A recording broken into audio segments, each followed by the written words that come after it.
Բարև ձեզ, եթերում օրվա ամփոփումն է, ձեզ հետ Արփինե Նավասարդյանը։ 19:00 դրությամբ առանձնացրել ենք հետևյալ լուրերը։ Հայ առաքելական եկեղեցու Շիրակի թեմի առաջնորդ Միքայել arczepiskopos Աջապահյանի պաշտպանները գանգատեն ներկայացրել մարդու իրավունքների եվրոպական դատարան, մարդու իրավունքների եվրոպական կոնվենցիայով երաշխավորված իրավունքների խախտման փաստերով։ Այս մասին նշված է Միքայել Սրբազանի պաշտպանների թիմի տարածած հաղորդագրության մեջ։ Գանգատում նշվել է Միքայել Սրբազանի անօրինական կալանավորման, արտահայտվելու ազատության խախտման, ինչպես նաև ազատությունից զրկելու եւ քրեական հետապնդումը քաղաքական նպատակներով իրականացնելու վերաբերյալ փաստեր եւ փաստարկներ։ Հայտնում են պաշտպանները։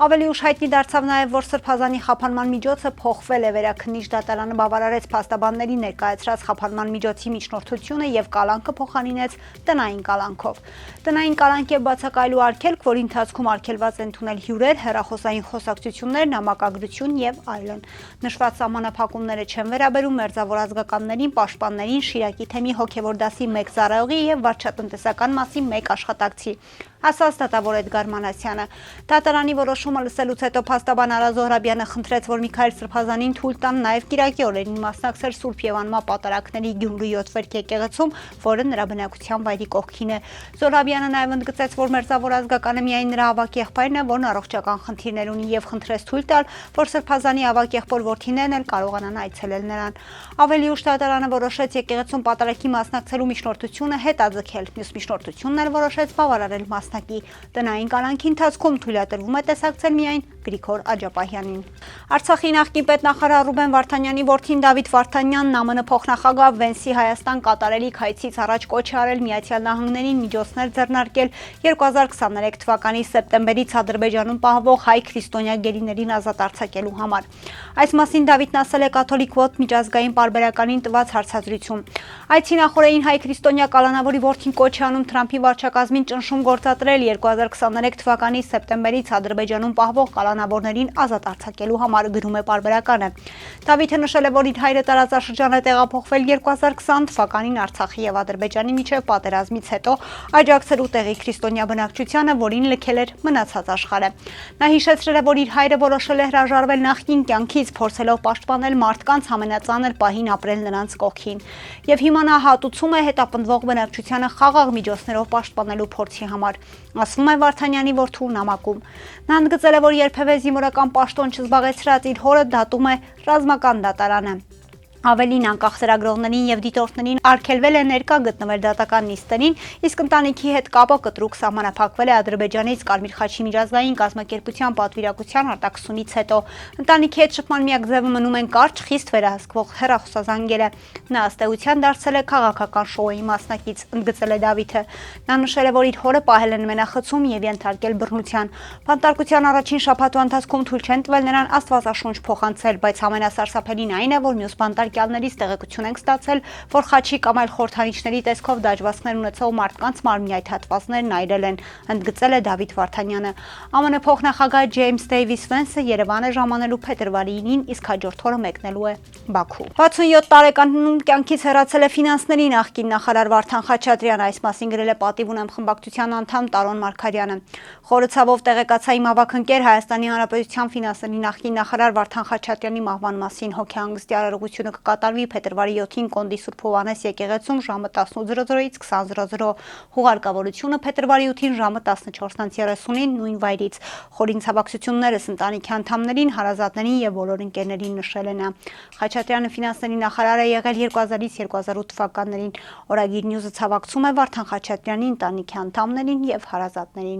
Հացահատիկից, պիտումից ու հեղուկ գազից զատ Հայաստանը քննարկում է Ադրբեջանի տարածքով եւս երկու տեսակի ապրանքի ներկրման հնարավորությունը։ Այս մասին իր տարեկան ամփոփիչ հասուլիսի ընթացքում հայտարարեց Գևորգ Պապոյանը։ Վերջինս սակայն չհստակեցրեց, թե կոնկրետ ինչ ապրանքների շուրջ են բանակցում Երևանն ու Բաքուն։ Չեմ կարող նշել, կլինի կասենք, ասաց նա։ Անցած տարեվերջին Հայաստանն Ադրբեջանի տարածքով առաջին անգամ հացահատիկ ներկրեց Ռուսաստանից ու Ղազախստանից, Հայաստանը նաեւ ադրբեջանական վառելիք է գնել։ Վերջերս էլ հայտարարեցին Ադրբեջանի տարածքով նաեւ հեղուկ գազու բիտում ներկրելու համաձայնության մասին, որպեսզի վերին լարսի փակվելու դեպքում Հայաստանը վառելիքի դեֆիցիտ չունենա։ կունենա, ինչպես օրինակ եղավ մի քանի շաբաթ առաջ։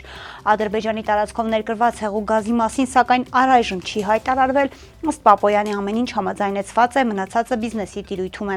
Տեսնենք բիզնեսը ոնց կարձագանքի, ոնց հարմար կլինի, այսինքն քաղաքական համաձայնությունը դեռ բավարար չէ, որոշ դեպքերում երկաթուղին չի մտածել, որ հնարավոր է պայմանական ենթադրենք շշալցված կոնյակ արտահանել Ադրբեջանի տարածքով Ռուսաստան եւ օրինակ ինքն այդ ուղղությամբ ոչ մի ներդրում չի արել նույնը հեղուկ գազի դեպքում, այսինքն այսօր եթե մեկն ունենա հեղուկ գազ, այդ օրվա դրությամբ եմ ասում, վերցնել ու բերել չէր կարողանա, որովհետեւ երկաթուղին այդ տեխնիկական հնարավորությունն այդ պահին չուներ։ Ես գիտեմ, որ այս օրերին ակտիվ աշխատում են, կարող է նույնիսկ արդեն ունեն, ասաց Պապոյանը։ Ռոբերտ Քոչարյանը ասուլիս տվեց եւ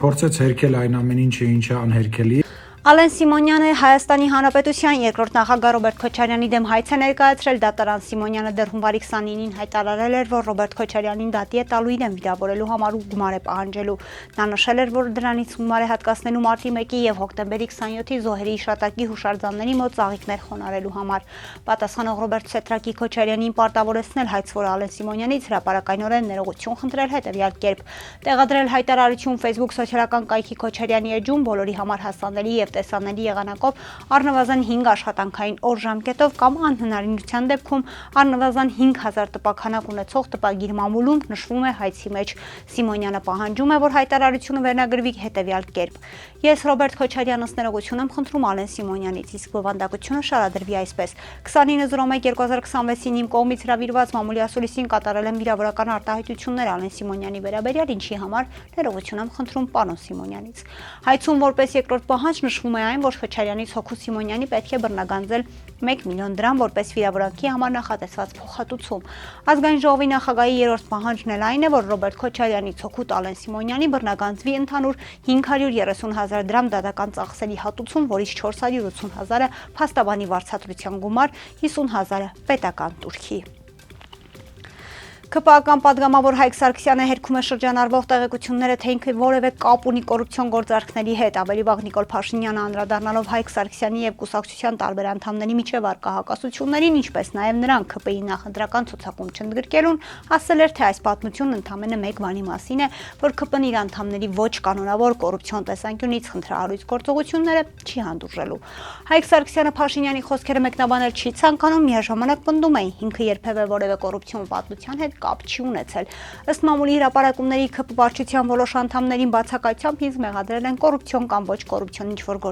գործերի մեջ։ Նշեմ, որ եթե նման բան եղել է, դա ԿՊ-ի կանոնադրության կոպտագույն խախտում է, 21-րդ հոդվածի 7-րդ կետը հստակ ասում է, որ կուսակցականն իրավունք ունի ներկա գտնվելու իր հարցի քննարկմանը եւ պետք է ապահովի քննարկվող հարցի վերաբերյալ իր կարծիքը հայտնելու հնարավորությունը։ Հիմա այս իրավունքը չի պահպանվել, եթե ին բացակայությամբ որևէ մեկնից մեղադրել է կամ փորձել է վարչապետի մոտ տպավորություն ստեղծել, թե ես կոռուպցիոներ եմ, ասաց Հայկ Սարգսյանը։ Ինչ վերաբերում է իրեն տրված խիստ նկատողությանը, Սարգսյանը նշեց դրա փոխարեն ԿՊ-ն իրեն պետք է շնորհակալություն հայտներ կամ մեդալ տար, բայց փակակ ձեր բացել այս փուլում չի ցանկանում։ Միաժամանակ շեշտում է, որ միշտ առաջնորդվել է քաղաքացիական պայմանագիր կուսակցության սկզբունքներով, եթե ինչ-որ մարդիկ կարող են նեղսրտել, որ ինքն ինչ խնդիրների մասին բարձրաձայնել է, ուրեմն նրանք չեն հասկանում, թե այս կուսակցությունն ինչու է ստեղծվել եւ ինչ նպատակներ է դրել իր առաջ։ Ինչ վերաբերում է այն հարցին, թե արդյոք բացառում է, որ ընտրություններից առաջ գլխավոր դատախազն ԱԺ կգա նաեւ իրեն անձեռնմխելիությունից զրկելու եւ կալանավորվելու համար, Սարգսյանը նշեց, ոչ մի բան չի հաստատում, բայց եւ ոչինչ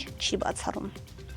Այսօր փետրվարի 6-ին խոշոր ավտովթար է տեղի ունեցել Երևանում ժամը 0:00-ի սահմաններում Հոնդա Մագնիշի ավտոմեքենան հանրապետության հրապարակում դեպի Տիգրան Մեծի պողոտան թանալիս Հայաստանի Հանրապետության կառավարության վարչական շենքի դիմաց բախվել է ճանապարհի թույլատրելի հատվածում կայանված Lexus Մագնիշի ավտոմեքենային, ապա առաջ ընթացել, անցել բազալտե եզրաքարի ու կանաչ գազոնի վրայով, բախվել հետիոտնի համար նախատեսված ու տեղադրված լուսակիրին եւ ցուցանակին, կոտրել այն եւ գլխի վայր շրջվել, հայտնվելով հետիոտնային անցման վրա։ Ինչպես դեպքի վայրից հայտնում է ֆոտոլրագրող Գագիկ Շամչյանը, վթարի հետևանքով Հոնդայի վարորդին ում առաջին օգնության են հասել քաղաքացիները եւ օպերատիվ օրեր ժամանած Երևանի 103 շտապօգնության բժիշկների հերթապահ խումբը տեղափոխվել է Հերացու անվան թիվ 1 համալսարանական հիվանդանոց։ Վթարի փաստով քննչական բաժնում նախաձեռնվել է քրեական վարույթ, որտեղ էլ պարզում են ավտոմեքենաների սեփականատերերի եւ հիվանդանոց տեղափոխված Հոնդայի վարորդի ինքնությունը։ Քննիչի հանձնարարականով Հոնդան տեղափոխվեց ՊԾ Երևան քաղաքի գնդի պահպանվող հատուկ տարածք։ Ֆոտոլրագրողը հայտնում է, որ երբ ավտոմեքենան տեղափոխում էին, դեպքի վայր ժամանեց մի երիտասարդ տղա, ով հայտնեց, որ Հոնդայի վարորդի ինքն է եւ հրաժարվել է հիվանդանոցում մնալուց։ Այսօրվա համար պատրաստել էինք այսքանը, կհանդիպենք։